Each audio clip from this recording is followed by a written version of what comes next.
तो जय जगन्नाथ सांग मैंने पुणी थे आ गोटे मो नुआ ब्लॉग को स्वागत कर सबुदिन भरी आज भी बाहरी पड़े मो पुणी दुकान को।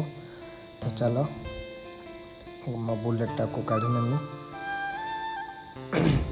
तो धीरे धीरे जावा बेले रास्ता रास्ता कम हम बोली मुझे शुणी बाकी एत पर्यंत कन्फर्म जानी। तो धीरे धीरे आम दुकान पाखे पहुँची गली। तो आज दुकान को आसली आज जगह आसी नाला मु एका। तो सी कॉलेज जाइला बोली मत आज जल्दी आसा पड़ा। तो मुझे आज पुणी थे कहीदेवाई चाहूँगी कि आमर जनसेवा केन्द्र पीर छक पाखे अच्छी आपण मानक ऑनलाइन जिते भी किसी कम थाऊ ना कहीं ऑनलाइन कम जिते भी थाऊ तो आम पाक आसिक देखा करें बुझीपारे कौन कम कौन ना।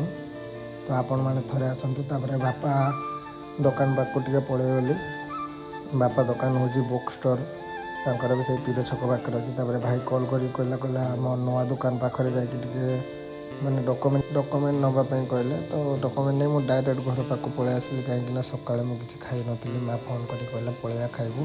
तो मो दुकान पाख चॉप नहीं आसी पुणी मुड़ी खाई खुएकि पुणी दुकान को पलि आसली। दुकान रे लेट हो गला माने काम टिके थिला तो बेसी तो से मो आ वीडियो बन पारि। तो क्लोजिंग टाइम रे मो पुणी बनैली। तो क्लोजिंग करके घर को आसला बेले देखली कि आम गाँ रास्ता काम हो तो गाड़ी भीतर को जीवनी मना कले गाड़ीटा को टे साइड करदे पलि आसली। मो सांगटा टे देखाईगला से ठिया होता। तो पुणी घर को आसली देखला बेल को भाई मटन नहीं आसी।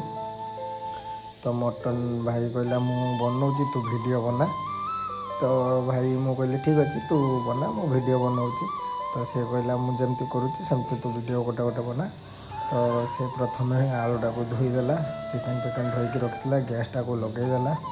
लगे सारा पर से कह मुझे कहूँ तू सेमती बोला। तो कहला कि मुझे कड़ा बसुची एटा को भी बना। तो कड़ा बसई सारापर तातला आलू पकईदेला आगे आलू को छाणी आनला कहला मोर को रांधि पारिबनी कहीं तू बना। तो रांधिकी खाई खुआ सारा फ्रेश हो शुईकी पुणी पलि आसली दुकान को जावाक बाहरला को वर्षा एत जोर से है जाके मुझे उठी आईकि पुणी ये कली। तो राति गला भिड़ होता दुकान से वीडियो बन पारे आउ। तो डायरेक्ट क्लोजिंग टाइम रे वीडियो बनैली।